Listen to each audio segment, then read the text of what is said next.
Hello, everyone. On today's show, we are talking about the first round. More specifically, we're talking about the most realistic players that the Dolphins could see in the first round. We have two picks in that round, number 11 and number 30. And we're going to talk about the players who are most realistically going to be available to us at those two picks.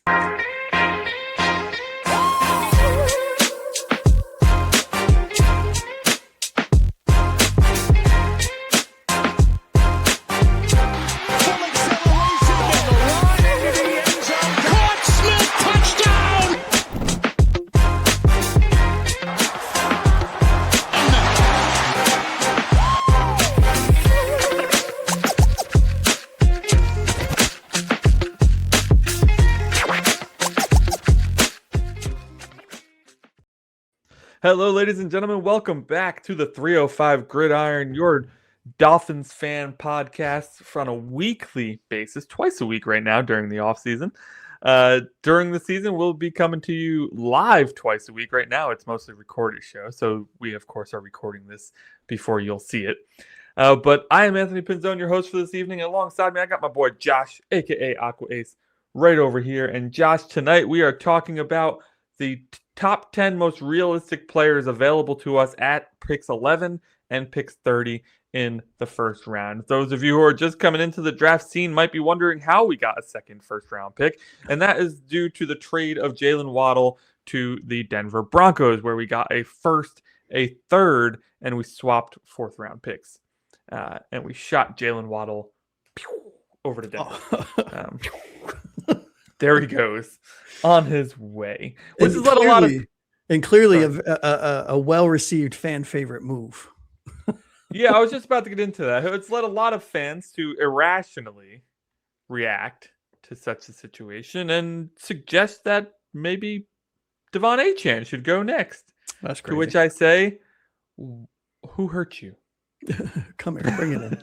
Come here. It's okay. We're here for hugs. If you need a hug, we'll make it happen. But listen, the Waddle move I thought was pretty well foreshadowed by the fact that they almost traded him during the trade deadline last year. Mm-hmm. And then it came out shortly after the trade happened with Denver that the Dolphins and Denver had been talking since the Combine. So it took quite a bit of time for them to come to an agreement on that trade because it didn't even happen day one of free agency or anything like that. Not that it matters because trades could happen. Yeah, trades could be agreed upon at any point before the league year, and then they just don't become official until the league year. So here we are. Miami Dolphins have two first-round picks. Now we have pick number 11 and pick number 30. We've done 3 mock drafts already, but the last time we did a mock draft, Josh, was before the Jaylen Waddle trade. So this will be the first official episode where we're talking about selections available to the Dolphins at 30. Mm-hmm. And if y'all pay attention, take some notes because Thursday's show is V4 mock draft where we actually get to pick both of these selections in rounds 1 along with the other 7 rounds. So take note. Yeah, the way we have it planned right now, there's roughly 4 more mock draft shows left because we're going to do 1 a week for the next 3 weeks as part of our draft preview series, which, spoiler alert, this is episode 1 in the draft preview series. So in this episode, we'll be talking about the most likely available players. Then we'll do a mock draft. Then next week, it'll be a topic on Tuesday and then a mock draft on Thursday. So Thursdays are going to be wicked awesome for the next 3 weeks because we're going to be doing nothing but mock drafts. And then, if you can believe it, the week after that is the week of the NFL draft. So on Monday, we'll be doing a live mock draft. And then on Thursday, for the first round of the NFL draft, we will be live on YouTube. So excited. But that's enough talk about all the admin side of things. Josh, what do you say we get into some of the picks here that we expect to be there at pick 11? Let's do it. I need like a button here that just like doesn't sound effect. Yeah. Nope. And then Nope. You don't like the... Nope. What sounds do we have available to us? Oh. Round of applause. Here we go. Into the first... And these are in no particular order, by the way. We're off the rails. The 9 minutes in. This is great. No, we're off to the races. Okay, Yeah, we're off to the races, especially with this first one. And actually, we may as well group these positions together if you want. I don't know. And this is not even a fan favorite of yours, Josh. So I was surprised to see you put it on here, but he has been talked about as an option to the Miami Dolphins in mock drafts that I've been reading and we've been reading over the past few weeks. That's USC wide receiver Makai Lemon, all 6', 195. He's got a pretty decent size to him. As far as I know, Josh, he's quite the baller. Not somebody I want to hear do an interview necessarily, but on the field, he is a beast. Yeah, he's a dynamic separator. That's what he's known for. He's the fast USC wide receiver that comes out every single year. He's talented. Again, he's not as tall as what I presume this regime is looking for in their wide receivers. If you go back to Green Bay, all of their wide receivers are 6'1" plus. And yeah, so he's just under the threshold at 6 foot, 195. It's good size for a 6 foot wide receiver. He could step in very seamlessly into that Jaylen Waddle kind of role that Jaylen Waddle played on the Miami Dolphins during his tenure here. For me specifically, I'm not a huge fan of him. He's, the interviews really threw me. And I know the interviews are the interviews. Like, who really gives a shit? You don't really know how players handle, that kind of stress early on, where you're getting a million questions fired at you, have 1,000 recording devices in front of you. So let's give him a pass. I presume it just rubbed me the wrong way. It screamed, if you're an NBA fan, which I am, shout out Miami Heat, perennial play-in tournament team. Anyways, it screams Ja Morant to me, right? Super talented player, might have some off the field problems. I'm not saying he will. I know it's super, not a cool thing to say, I guess, in a lot of circles, because you don't know. I don't know him personally, but I don't know. I didn't feel right about him. And he's a dynamic separator. For me, the pros for him, he's an elite route runner. An elite route runner in comparison to this year's batch of wide receivers. I think he's probably one of the, if not maybe a top 2 wide receiver in this year's draft, specifically from a route running standpoint. And he's a yak merchant. So, I mean, very much Waddle, right? Good at running routes, catches and run with it really, really fast. My problem with him when I was doing his tape and his evaluation earlier in the off season was, he's definitely a finesse receiver, right? So he gets pushed off of his line very easily, a little too easy, in my opinion. You go back and watch his film at USC. There were plenty of times where he got rerouted to the outside of a route instead of the inside of a route, where the defender had a much easier line of sight to the quarterback and could jump a route much easier based on position. And it's not what this regime is known for in Green Bay, which is what I presume, based on some of the moves they've already made, which is going to be something they're going to try to bring here. Yeah, I mean, the size thing to me is I think only a problem right now because we already have a bunch of small receivers, right? Mm-hmm. Like we're already pretty well loaded with Tutu Atwell and Malik Washington, and Jalen's a little bit bigger, but even Tolbert to a certain extent. And your boy Taj. So, yeah, and see if he makes the roster. Taj. Only size we really have in the receiver room is Theo Weiss Jr., which is that's terrifying. Okay. Yeah.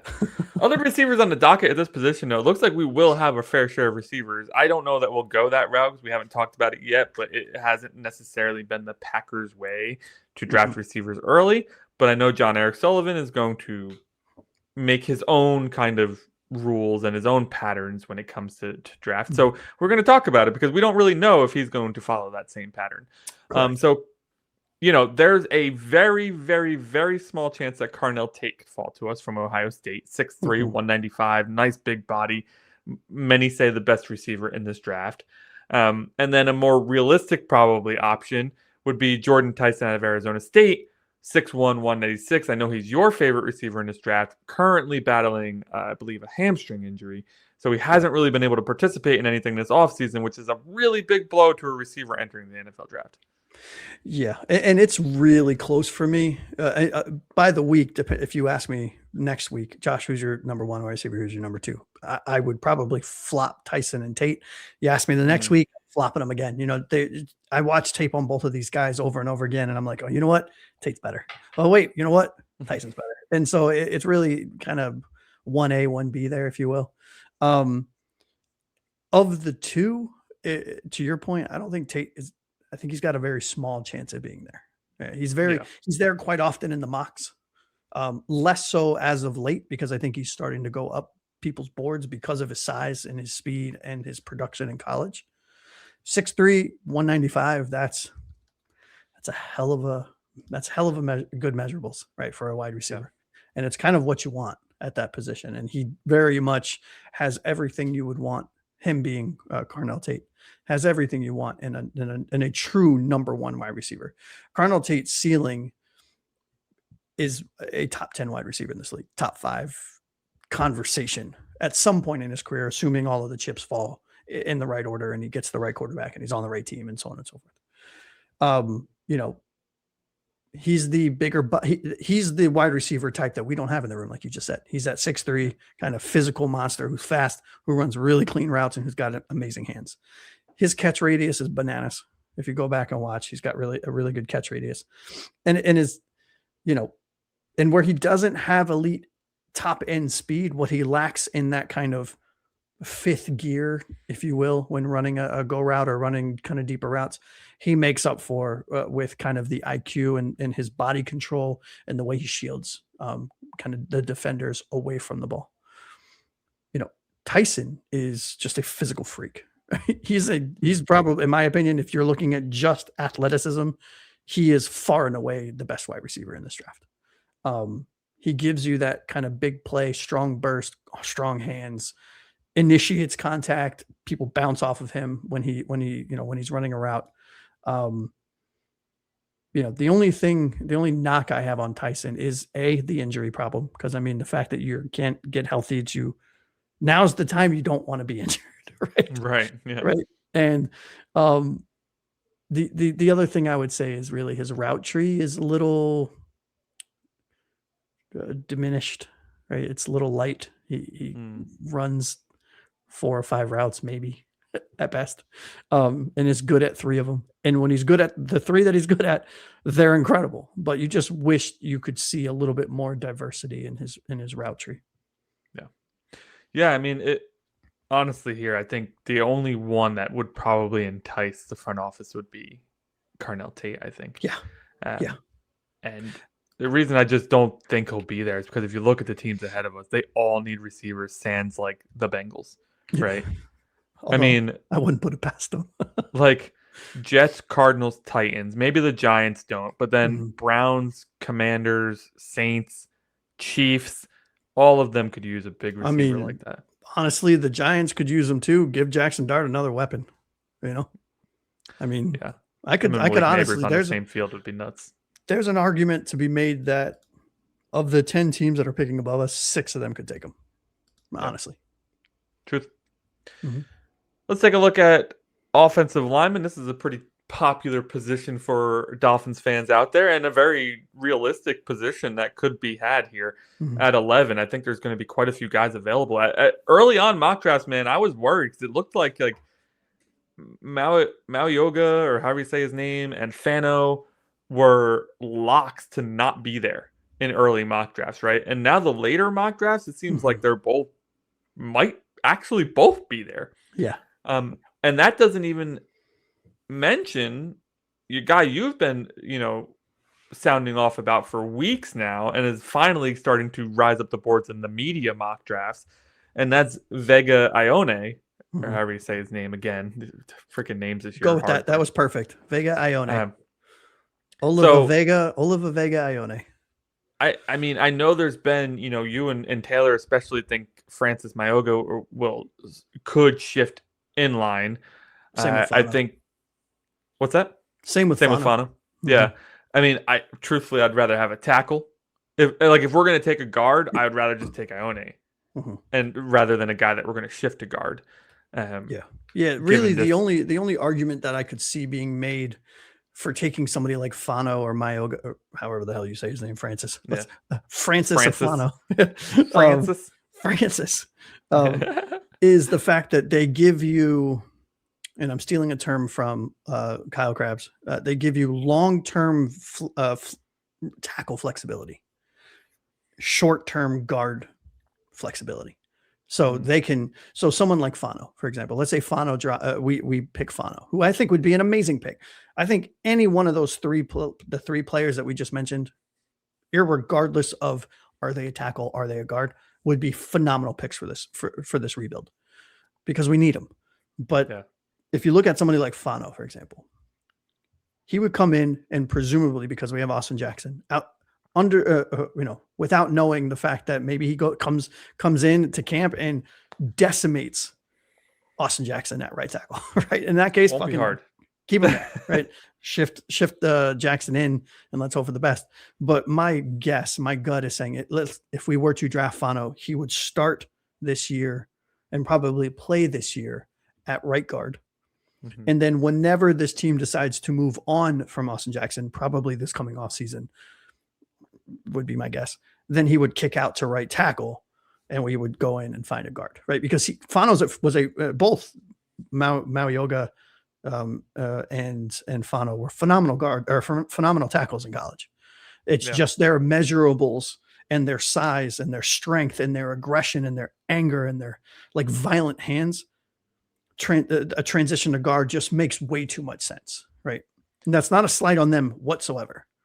No, but I think me personally looking at it and listening to you talk about Ione for weeks now on end, listening to all the other talking heads, now that more people are starting to do mock drafts, you're starting to hear other opinions. Mm-hmm. So Daniel Jeremiah, McShay, Mel Kiper, like all of them have Ione as like their number one offensive lineman. Yeah, he's on my top 150. Spoiler alert, go check the website.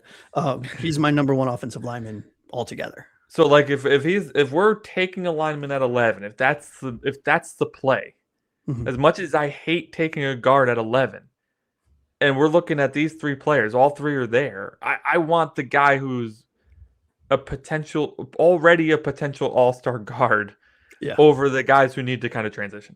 Yeah, exactly. And that was the discussion. I mean, you and I have been talking about Ione off and on for the last, like you said, 12 weeks or whatever it was. Yeah.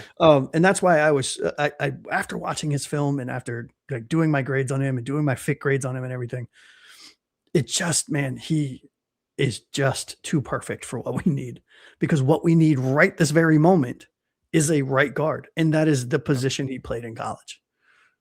I mean, he played left guard, but he also plays right guard.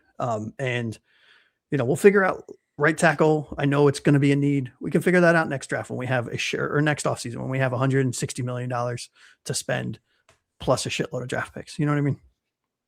A quick semi-off question. Sure. Topic here, because I think we saw it in free agency, and I'm a little curious if this is part of their culture plan.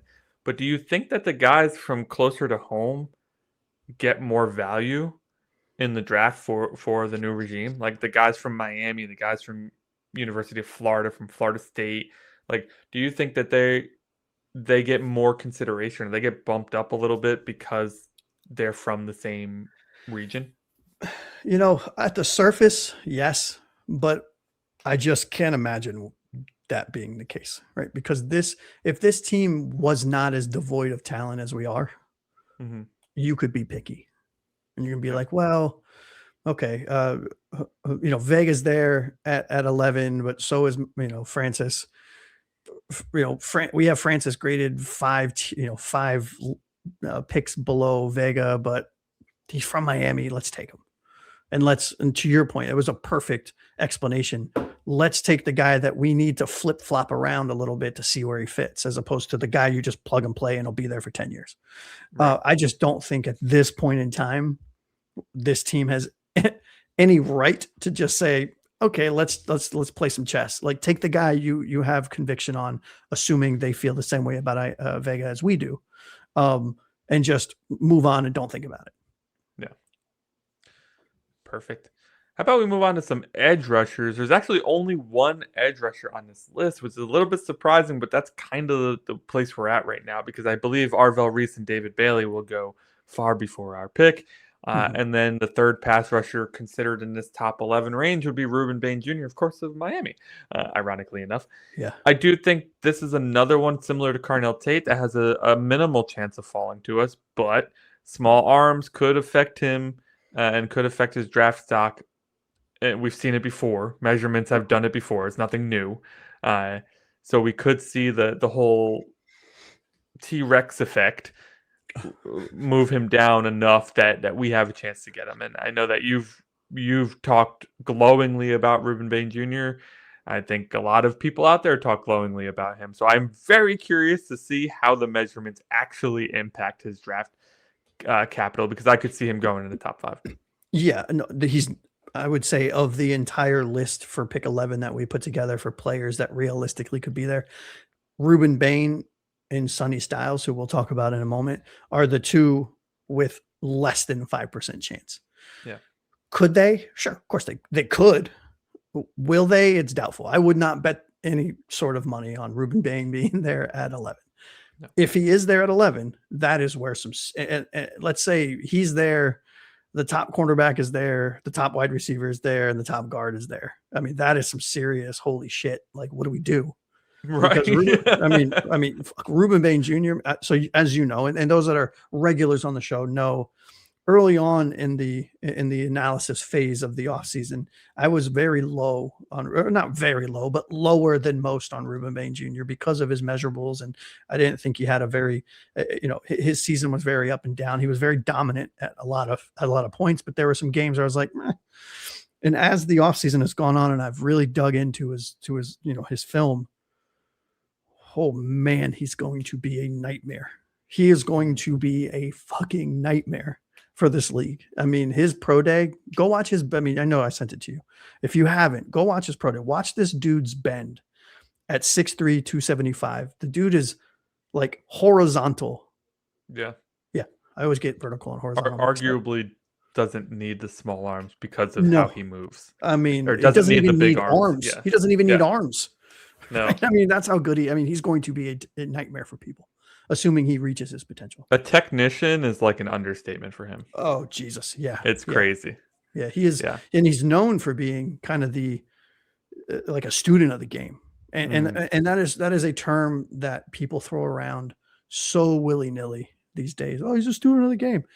This dude, like, they can't all be students of the game. No, and from reports coming out from his coaches and his teammates, and he would be late night studying, watching film on, players in the 90s, players in the 80s, players in the 70s, and what they did right and what they did wrong, and really applying it to his trade and getting better at what he is good at, which is that power to speed transition and that kind of like borderline illegal aggression.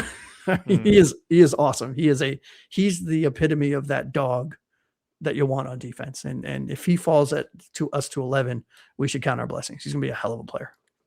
Yeah, I think in terms of we're going to talk about Sonny Styles here in a second, but in terms of Sonny Styles, Reuben Bain, Caleb Downs, I just want to explain for a little bit, because people out there might be like, you guys are insane. None of those three are going to fall to you. And you're probably right. Yes. But every single year we see one of these guys fall outside of the top 10. And then the talking heads go, I can't believe it. Can you believe Sonny Styles is still on the board? And it's absolutely insane. I would say that the least likely to fall is probably Reuben Bain, because he is a position of high value, an edge rusher. Those are considered top tier value positions, right? And then I would put Sonny Styles, because I think that's the next one in positional value, and then Caleb Downs, because safeties generally just have a lower positional value. So that's the way I see those kind of three working out there. Speaking of Sonny Styles, Josh, this guy is probably number one on both of our boards. If he fell to 11, I think we would have to shut off the stream because we wouldn't be able to contain our excitement. It'd be absolutely nuts. It would be borderline inappropriate. Yeah. It would be inappropriate. It's not even borderline. It would. We wouldn't be able to we get put into a different segment of YouTube, if you know what I mean. Anyways. But tell me what you like about Sonny Styles other than everything. I mean, everything. There's not okay, let's start with the con for Sonny Styles. And he could be a tiny bit inconsistent with tackling, call it lazy tackling, right? That's the term. From if the game is not as engaging, or if they're, when you watch this film, when the Buckeyes were up by like 78 points against fucking Toledo or whatever it was, he was like, okay, I don't want to hurt myself, but that's it. That's literally the only it. team he's going to have a problem with if he gets drafted is the Chiefs. So I think he'll be fine. He'll be well engaged in the NFL. Very much so. I mean, he can impact the game. And I mean, he's number one on my top 100, my top 150, and he's been number one for a while. Yeah. He can affect in the pass game, in the run game, and as a blitzer. So he plays linebacker, but he gives you what an edge does, what a nickel cornerback / safety does, and what a coverage linebacker does. He does it all, and he does it all very well. He's not. I don't know if you could say he's elite. Like when I say elite, I mean like Myles Garrett type pass rusher. That's an elite pass rusher, like a TJ Watt edge linebacker, edge hybrid. Sure. But he's fucking close. And he's that in everything. I mean, he's going to be a hell of a player. And he's a 6'4", was it 235? And he comes from a college that is put out crazy good players at Ohio State. They're well coached, they're well trained, they're well, their endurance is good, and this dude is going to be a menace, is all I can say. And if he's there at 11 for whatever reason, maybe, for those of you that aren't aware, I'm going to send in a bong video with him smoking a bong. So hopefully he drops to us like Tunsil did, but I doubt it. There's 3 players left on this list, Josh, that we haven't talked about yet. We're talking about a cornerback, Manseur Delane, a safety, Caleb Downs, who we mentioned, haven't yet talked about him, and then tight end, Kenyon Sadiq. Spoiler alert, there has been one talking head out there who has mocked him to us, so now the draft boards are a-buzzing with what about Kenyon Sadiq to the Dolphins at number 11? Just get Malik Willis a weapon, right? Let's talk about the defense first, because I do think that defense is going to be a heavy focus for the Miami Dolphins, given the defensive head coach. So let's talk Caleb Downs. We've mentioned him a bunch already. We may as well talk about his assets to a football team. Yeah, Caleb Downs is a complete safety. I mean, look, I know there are worries about his arm length or his wingspan or his hand size, whatever the fuck it was. I can't remember at the combine. This dude is a complete safety. He range, instinct, in the box, coverage, IQ. This is the third best player, the third best defensive player in this draft. And it's very close between the top 3. If he slips to Miami, there's an argument that can be made, and one that we can certainly have on the show at some point, that Miami just drafted the best defensive player in this draft. Now, we just got done talking about Sonny Styles. Josh, what do you mean he's the best? I'm not saying he's the best, but there is a discussion to be. He's a generational type safety, assuming this is the caveat with all of these players, assuming that he meets his potential. He lives up to his potential. He goes to the team, to a team that uses him properly. He could be a Pro Bowl safety for the next 10 years. That's how good he is. Yeah, I think he's the most likely of the big 3 that we just talked about, like I mentioned before, to fall to us. Reuben Bain, Sonny Styles, and Caleb Downs being those big 3. Just because the safety position isn't that valued when it comes to the NFL draft. So I do think that, if the Giants especially pass on him, there's a decent chance he could come to us. I think the Bengals would be the next, one to watch in the Caleb Downs contest there. Yeah, and really the only thing I keep seeing come up as a knock on him and why he could fall out of the top 10 is because he's only 6 foot. And that's nowadays in the NFL, if you look at the top end safeties, like the ones that are impacting the game and that are getting drafted, they're like 6'1", 6'2", 6'3". I mean, they're the Kyle Hamiltons, if you will. And sure, he's a little short, but to me, that doesn't stop me. He's 6 foot 205. Like I'm taking him all day, every day. Yeah, I mean, Kyle Hamilton and Nick Emenwari, of course, are both larger safeties, but I think Makai isn't that big, right? Who just came out last year. I don't. Not off. If I knew that off the top of my head, I'd be asking for much more money. Yeah, 6'2", 203. Went to the Ravens. Look at me knowing people's heights. Look at you. What is this all about? What a nerd. But yeah, it would be pretty exciting to see Caleb Downs fall. I would be interested to see if they would take him. That's kind of building from the outside in. And as we know, they've been pretty spot on with everything they've said they've done. And they've been saying they want to build from the inside out. So, that argument isn't 100% what you have to stick to when it comes to the draft, because there's a talent evaluation as well. It's not just a position. I believe if it were just a positional evaluation, it would be a lineman, right? But it's not. That's what makes the NFL draft so great. Yeah, and especially at this early in the draft, you can certainly revert back to that with the 30th pick, with the 48th pick, with the 75th pick, with the insert other draft picks. But this team, what have we said on the show for the last however long people have been listening to us? This team needs talent. It doesn't matter where at this point. Just get fucking talent on this team. And picking at 30, I think why they were so adamant about getting that pick from Denver is that gives them flexibility here at 11 to kind of take a playmaker. That's a really good point. Yep. Right? Like if a Downs, a Styles, a Bain, Manseur Delane, who we're about to talk about, falls to them at 11, he could now be considered. They're not necessarily in this box. Where if they're not that high on Francis or Fano, Maui Yoga, I think, or Vega, like if they're not that high on those three guys, they're not boxed into taking one of them. You know what? Manseur Delane just fell to us. He's fantastic. Let's lock up a starting corner. Hell of a transition, by the way. What's that? Hell of a transition, by the way. Starting corner, by the way, better than anybody we've had since Xavier Howard and Nino. Yeah. And I think Manseur Delane probably is better at the end of his career than X ever was. And that's saying a lot, because saying a lot. Yeah, no, but that's what I mean. That is the esteem that I hold Delane in. I think he's an amazing player. Well, then he better get ready to lead the league in interceptions. Let's go, son. Yeah, so let's talk Manseur Delane as a cornerback out of LSU. He's 6'1", 195. Often mocked to us. I think a lot of people around the NFL, fans and analysts alike, think that he is in play for the Dolphins at 11. What's your feeling on it? Yeah, I say the only team I'm worried about are the Cowboys, but I think they draft after us. They do. And like immediately after us. So in the Saints. I can see the Saints taking him all day, every day.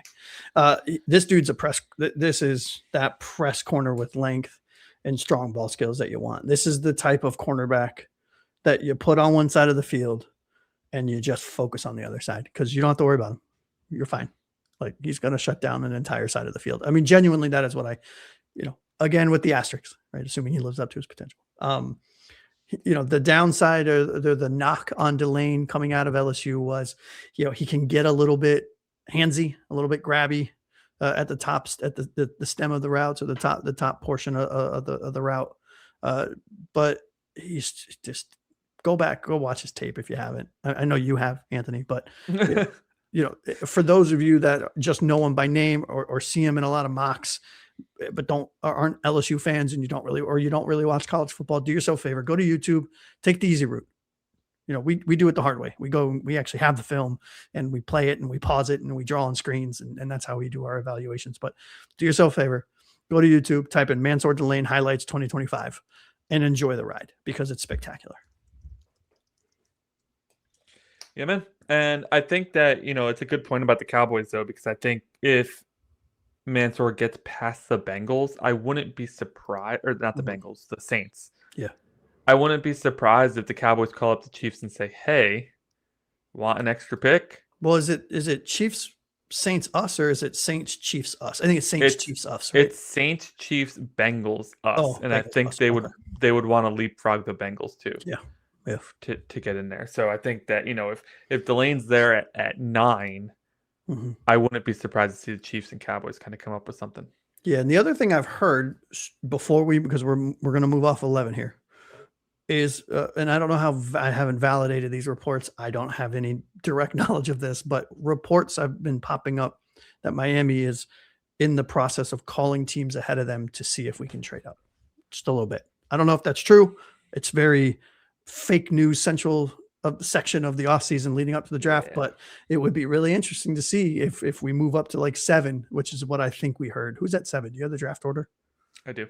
7 is the Commanders. Yeah. So, who do we get if we move up to 7? Maybe it's Reuben Bain. Sonny Styles. Maybe it's Sonny Styles. You know what I mean? So, and I wonder what that would cost.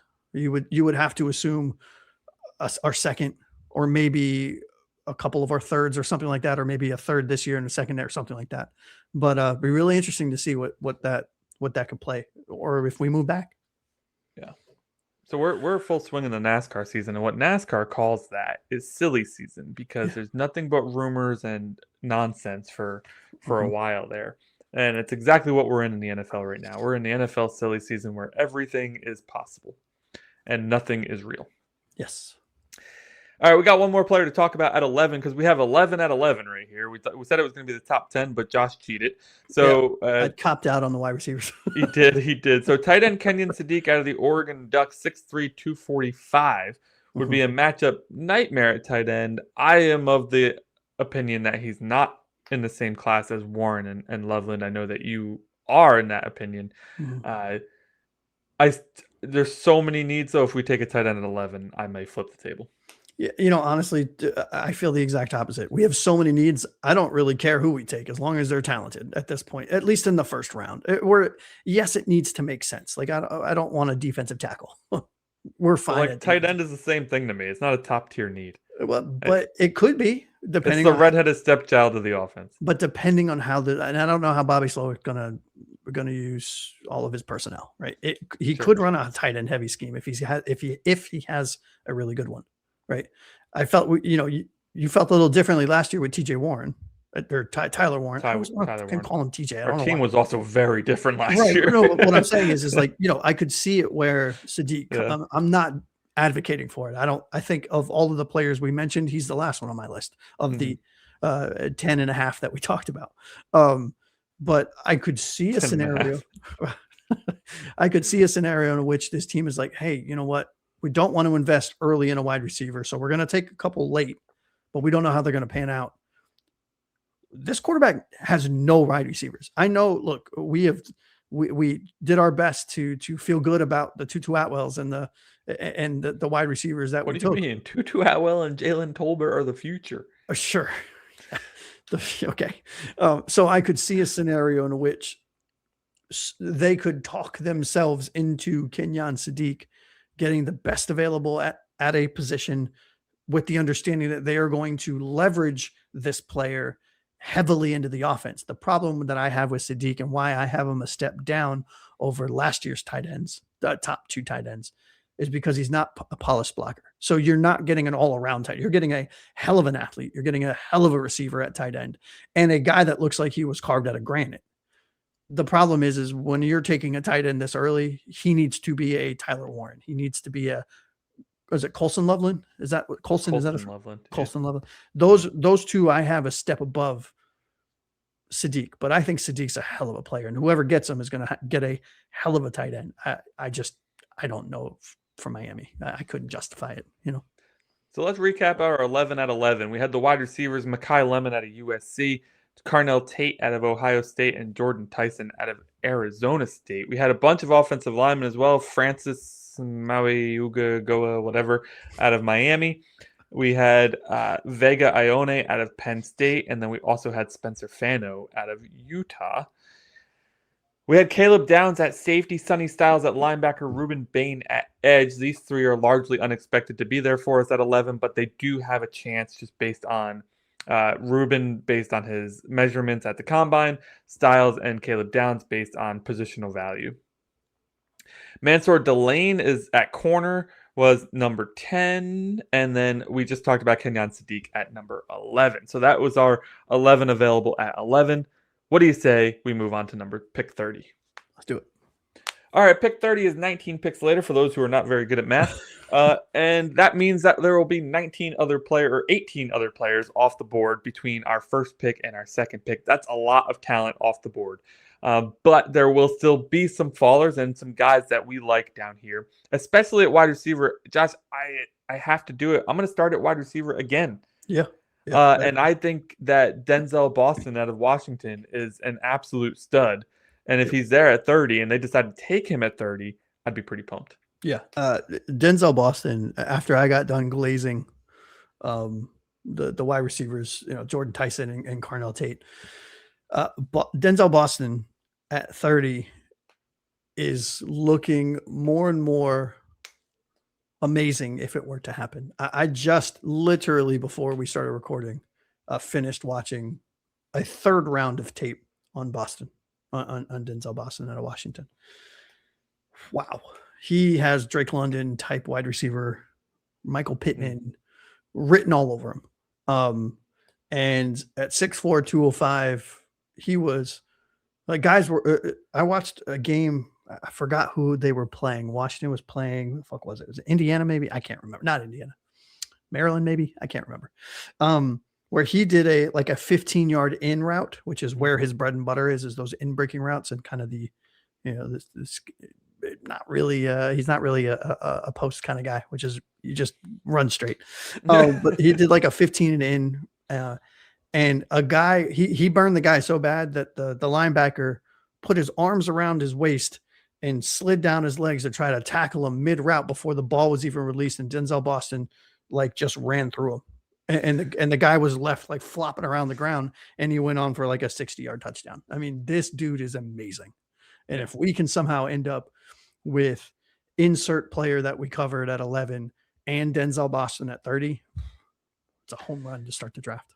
Yeah, biggest limitation I see you have here is he doesn't separate naturally. Thankfully for him and for us is we run a scheme that schemes wide receivers open. So it's not as huge of a deal. Why would we love to see him do it naturally? Of course. Yeah, sure. Of course.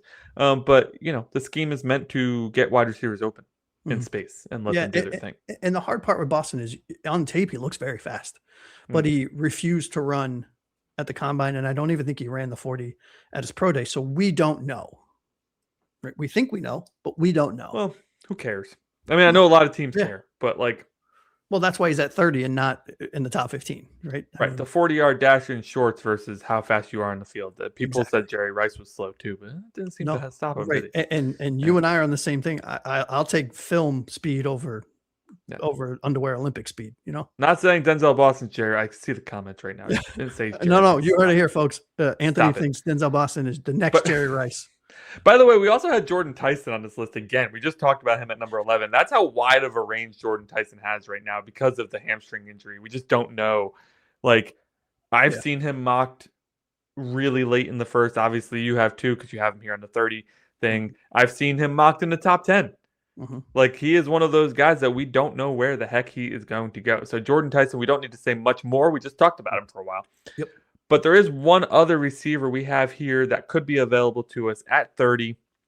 The first person we're mentioning from the national champion, Indiana Hoosiers.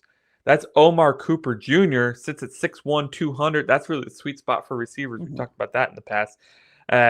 He is, I believe, the same size as Jalen Tolbert, but obviously much more talented. Yeah, and what I fell in love with first, this is a very talented wide receiver. Knock on him, he doesn't run the cleanest route. Okay, he kind of bends around, so he rounds out the route instead of trying to do hard angles, which allows, for those of you that aren't crazy into routes and stuff like that, rounding out a route is a lazy route, is what they commonly refer to it as, because it allows the defender to break on the ball instead of cutting off a short route. So you see that a lot in his film. The thing about him that I love and that I fell in love with immediately, he is a nasty blocker. I mean, put Hines people Ward level blocking, or I mean, up there. That is Hines Ward is. I know. I picked the best blocking wide receiver of all time. I apologize, but no, that's fine. That's fine. Tua is the next Tom Brady, right? No, no. But Omar Cooper Jr. is a angry blocker, and I am fucking all for it. Go if you haven't, Anthony, go back and just type in, go to YouTube, so it's easy. and type in Omar Cooper Jr. like highlights from last year, and 40% of them is him. Like, did you ever see the movie The Blind Side? Yes.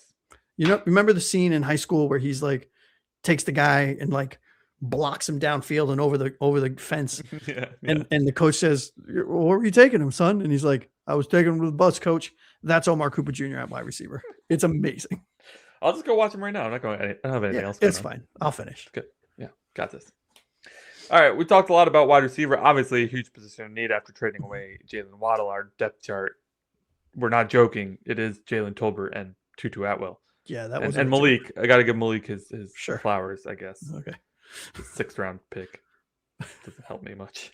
The flowers are dying. Hey, let's head to the defensive secondary. There's a bunch of guys on here that I really love. Same. One in particular out of these same Indiana Hoosiers that we both absolutely love. He is a gamer. He reminds me of Shane Falco in The Replacements because like nobody is expecting him to do anything great, but in that run to the championship and in the championship, he was nothing short of great. And that's D'Angelo Pons. I know he sits at a short 5'10", 180-pound stature, and that's going to knock him down a lot of people's boards. But if you're looking at the play on the field and how much of an absolute antagonist he was on the field, like this dude has gamer written all over him. He has chip on his shoulder written all over him. I mean, I know he's undersized for especially what our regime is looking for, but it's hard to pass up that talent. Yeah, I mean, I don't have much to say other than the fact that I think because of his size, I think he could slip to us at, was it 48 in round 2? 43? Yeah, I think so. 48, whatever it is. Originally, he was being mocked in round 3 regularly. Yeah. Well, he's risen a lot. That goes to show you. I mean, I've seen him in the 20s draft, like mocked to certain teams. He is a hell of a player. And I would just say he is one of the 3, what do we call him? I don't know the right term. I call him man crushes. There's probably a much better, fair enough term, I guess. Yeah. For the Dolphins, this is one of the players. Yeah, and what that means is if you're wondering, like, rising up draft boards, how's that possible? We mean, like, mock draft boards. Teams' draft boards are currently still actively being put together, and GMs have said it all the time. They do it up until pretty much the day before. Whoa. Don't sell it short. We are plugged in. Okay? We're not. We are plugged in to all 59 teams. Wait, nope. 32, nope.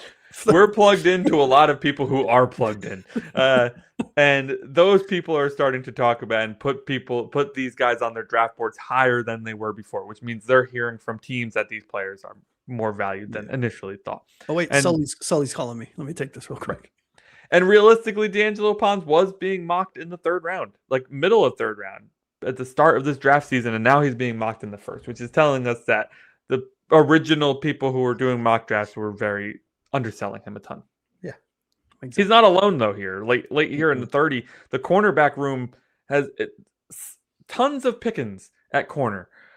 Because we also have Colton Hood from the Tennessee Volunteers, and we also have Jermod McCoy potentially slipping down to this point. We've seen him starting to slide down draft boards because of injury concerns. These both are more standard size corners, sitting at 6'1", 190 for Colton, and 6', 190 for Jermod. Tell me about these guys. Yeah, for me, Jermod McCoy is healthy, in discussion as the top cornerback. The problem is if healthy, right? And that is a huge problem when you're drafting early in round 1. I do think he's most likely not here because he's too talented to fall to 30. But if he's there at 30 and we go in a different direction at pick 11, if we landed Jermod McCoy at 30, I mean, that is a grand slam. That's not even just a home run. That's a grand slam of a pick. Smooth cover corner. I mean, he makes it look jokingly effortless when I think he missed most of, if not all of last year, but you go back and I did film study on him from 2024. And I'll tell you what, it was tantalizing is a word that I will use. And you can see it. And if he can put it all together and somehow, and I know Miami Dolphins fans are cringing right now, but if he can stay healthy, he would be a hell of a steal. That's my concern there. If he's still there at 30, that gives me a lot of pause. Yeah. Because talent-wise, he's clearly way above that. Yeah, but at at what point though? And I don't mean to veer off of topic here, but and this is a very poignant question. But like, at what point does the talent outweigh the risk? Right. I mean, if the injury concern is that bad, I don't think there's any point. Yeah. Well, look at that kid Brooks, the running back for the Panthers. They drafted in the second round, even though he was coming off a torn up knee, thinking to themselves, yeah, he'll be back next year. He's still not back 3 years later.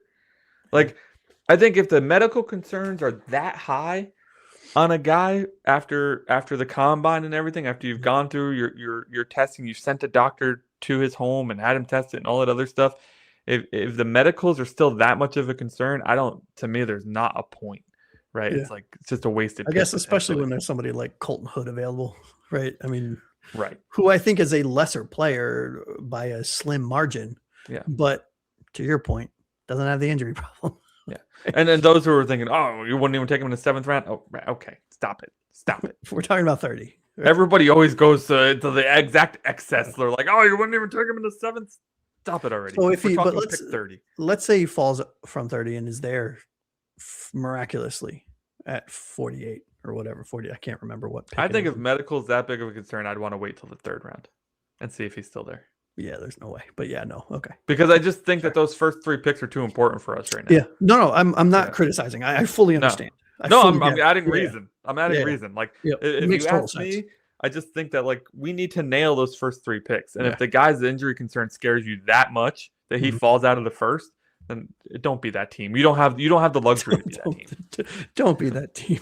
That should be on Miami Dolphins. That should be on a Miami Dolphins t-shirt. Just don't be that team. And Colton Hood out of Tennessee, the guy you mentioned right before we started talking about the other guy that we were just talking about, who I'm blanking on his name all of a sudden. Jermod McCoy. Sorry, he's injured. He's off my list. 6'1", 190, like you said, hell of a lengthy, speedy, physical, the typical outside cornerback. He's not really going to play inside at all. He's going to be your outside wide receiver, which is great. We need him. We need all of them. We need all of the cornerbacks. And I said wide receiver. I meant cornerback. Corner. He's the guy I see mocked to us the most at 30. Oh, is he? Yeah. Oh, okay. Yeah. And people seem to think he's the perfect fit for Hafley's defense. I get it. I do. I really do get it. And depending on who's available, I think it's a home run pick. I do. Personally, I would want the guy I'm assuming we're going to talk about next. Well, we're going to stick to the defensive backfield here. Oh, never mind then. And we're going to stick. We had one more defensive back on the list here, and that's safety Emmanuel McNeil-Warren, which I feel like we've been talking about since the offseason has hit. From Toledo, 6'1", 205. I see here you have him as like a dollar store Caleb Downs. So, that's probably too low. Yeah. Slightly worse Caleb Downs. But you get him at pick 30. Seems pretty good to me. Yeah. I'm going to be honest with you. He shot up boards. So when we came into the offseason, he was like maybe a 3rd round draft pick. Yeah. Another one that's risen up the boards a ton. Yeah. I've seen him mocked in the early 20s now. Which is amazing for him because he, like you said, we've been talking about him as a top end safety talent since day one. Yeah. In our first mock draft, we got him at round 2, pick 11, and we got D'Angelo Pons at round 3, pick 11. Yeah. And of all of the players we have on this list at 30, I think he's the least likely to fall to us. That's how good he is. The only way he would fall to us, because he's talented. He's my number 3 safety by a slim margin for not being number 2. Behind Thieneman and Caleb Downs? Yep. Yeah. Okay. Thieneman, number 1, Caleb Downs, number 2. I mean, it's really 1A, 1B, right? It's very similar to the wide receiver conversation. And then EM Dub coming in at number 3. M-Dubs. The only knock on him I could see pushing him a little bit lower down boards than he should be was the fact that he played at Toledo. And I know that's super shitty to say, but the lack of talent. Well, the lack of talent, right? They're not facing top tier talent. So that could be the knock on him, but it shouldn't be. He looks so much bigger than 6'1", 205, by the way. Jesus. I can't believe, like, when you put the measurement on here, I couldn't believe that was what he came in at, because he looked on the field, he looked giant. It looks like 6'3". Maybe it's because he was playing at Toledo. Yeah. What do you say we move back to the offensive line, and then we'll wrap it up with the defensive line. Done. So if in a situation where we don't take an offensive lineman at pick 11, the pickings are a little slimmer here at 30, at least in the top 10 guys that we're looking at. Mm-hmm. And Max Hennick, why did you give me so many names that are hard to pronounce?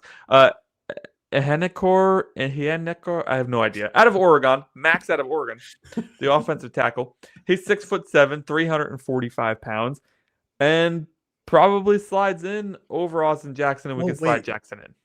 I don't know. I think he's Arizona State. I think I might have typed that wrong. Shit. Can you fact check me on Arizona that? State. No, I probably mistyped that. Totally bad. I think he is Arizona State. Let me just look at your top 150 real quick. He is Arizona State. Yeah. Yeah. Sorry about that. That's my fault. I typed Max from Arizona State. That's what I said. Stop it. Yeah. Yeah. Look at his size. 6'7", 345. Imagine him on the right and Patrick Paul on the left. And that's exactly where you would plug in. Yeah. And move Jackson inside if you can, or just cut him. I don't care. Yep. Yeah, he's the reason he would be there at 11 or at 30 is really because he's still a little bit raw. Mm-hmm. But outside of him being raw at the position, by a little bit, massive frame, elite. I mean, when I say elite power, I am not blowing smoke somewhere it shouldn't be. I genuinely mean he has elite level power. And he has very good mechanics. When you watch Arizona State and you watch him and they sucked, but you watch him, the way he keeps his frame, his feet and his shoulders aligned, keeps his arms in. He doesn't overreach, doesn't lean over his toes, which is a sign of poor technique. He is very squat in his stand. I mean, it's a very, very good offensive tackle. There are reasons why he is not one of the top tackles in conversation. And it's because of the rawness that he has at some of the technical parts of the game. But I'll tell you what, high upside developmental tackle, that could scare some people off. But I mean, look, depending on how the board falls, maybe it makes sense. Wouldn't be my choice. I mean, assuming the board doesn't go nuclear and we're kind of screwed and we're like, all right, let's just figure it out. Yeah, very good option. And I think the last one we have here on this list are two edge rushers, one out of Texas A&M and one out of Clemson Tigers. Pause right now and tell us who they are. TJ Parker. Yep. TJ Parker out of Clemson and Casius Howell out of Texas A&M. Well, you just gave it away. I was having people guess. Oh, sorry. I thought you said pause me to talk. Sorry. No, I was just like the children's games where they start the sentence and the child has to finish it. So you're calling our fans children? Is that what you're saying? Some of them might be.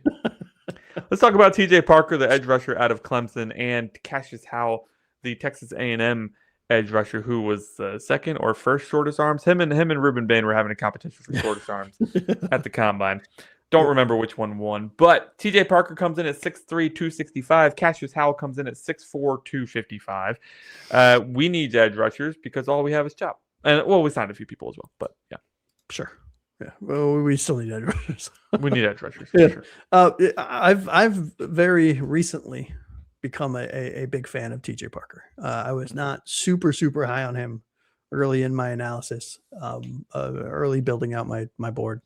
But watching tape on him again, I've had people tell me, bro, you need to go watch him again. His ceiling is a little bit lower than some of the top edge rushers, but his floor is high, if that makes sense. So he's in this really kind of sweet spot of you kind of get what you get with him, but what you get is really a really well-rounded kind of the perfect understanding of what an edge player is supposed to do. That is TJ Parker. He's not going to wow you. He's not the next Myles Garrett by any stretch, but he's also not Deion Jordan. Right. So, and I know that's a huge freaking window, but TJ Parker is going to be a very, very well-rounded, under the radar type player that has potential to make impacts in games. Well, man, we need impact in games from the pass rushers, including Sir Chop Robinson over there, who hasn't really lived up to the hype so far. So let me recap here the picks available, the most likely picks available to us, at least our favorites at pick number 30. We talked about wide receivers yet again. Denzel Boston out of Washington, Jordan Tyson out of Arizona State, and Omar Cooper Jr. out of Indiana. Then we shifted over to the cornerback position where we stuck with Indiana for D'Angelo Pons. We went over to Tennessee and talked about Colton Hood. And we stood there and talked about his counterpart, Jermod McCoy, both corners out of Tennessee. Then we talked about Toledo Rockets, only Rocket that they had on the team, Emmanuel McNeil-Warren, before jumping into offensive tackle in Arizona State with Max. I'm not going to pretend to know how to say your last name, but you're 6'7" and 345, so welcome to the Fins. And then we finished up with TJ Parker out of Clemson and Casius Howell out of Texas A&M, edge rushers that we could desperately use in Miami. And of course, I say that about a lot of positions because we could desperately use a lot of talent out there right now. Yep. There's 3 positions we don't need to worry about: running back, left tackle, and defensive tackle. Everything else is open for business. Which means at 11, we'll take a defensive tackle. Get ready for it. We'll trade up for Love, the running back, and right? The Dolphins trade up to 7 to take Jeremiah Love. Why the hell would we do that? Anyways, any last words on any of the people we talked about, whether at pick 11 or pick 30? It seems we have a lot of options on how to build a team. Yeah, no, I mean, look, I think we are set up to inject some much needed talent on this roster. Let's just hope that this new regime understands how to draft, because one thing Chris Grier was good at was those 7th round draft picks. One thing he was really bad at was first, second, and third rounds. Was he good at the 7th rounds, or did they just have to play because his first several rounds were so bad? Either way, they showed up, right? And I'll tell you what, I have the utmost confidence in this new regime, Dave. To what you said earlier at the start of the show, this regime has followed through with everything they said they were going to do. It'll be this draft in particular is going to start setting the foundation for the future of this franchise. And there is a lot of weight on the decisions that are going to be made. And I think they understand that. So I don't think we will see anything like a Kenyon Sadiq and at 11 and a Jermod McCoy at 30, right? Because there's too much volatility there. I think it's going to be a safe draft, for lack of a better term. It's going to make sense. It's not going to be overly flashy, but it'll inject much needed talent. So we'll see. Absolutely. By the way, we're up to 176 subscribers. Thank you all so much. We've had a little bit of a boon here leading up to the NFL draft, which we really appreciate, because our goal is 250 subscribers by August 11th. That's our 1-year anniversary. We're hoping to get to 250. There will be a giveaway, by the way, if we do make it. Miami Dolphins jersey. I don't know which player yet. I don't know that Josh or I know which player yet. It's going to be a Tua or a Hill jersey. Tua jerseys are $19.99 right now. So we could get you one real cheap. So we will. We'll Anyways, also check out the website, the305gridiron.com. We have a big board. We have mock drafts. We will have draft analysis as the picks happen on the draft page. And we also have all of the transactions that the Dolphins have been a part of so far on the transactions page. We have more stuff coming. We have more updates to a big board. We have updates to the transactions page. There's a lot of stuff coming on that website. We're continuously working on it, as are we continuously working on this show. So we appreciate you so much for joining us, hitting that like button, hitting the subscribe button. Until next time, I'm Anthony Pinzone. This is Josh, a.k.a. Aqua Ace. Thank you so much for watching, and fins up, baby.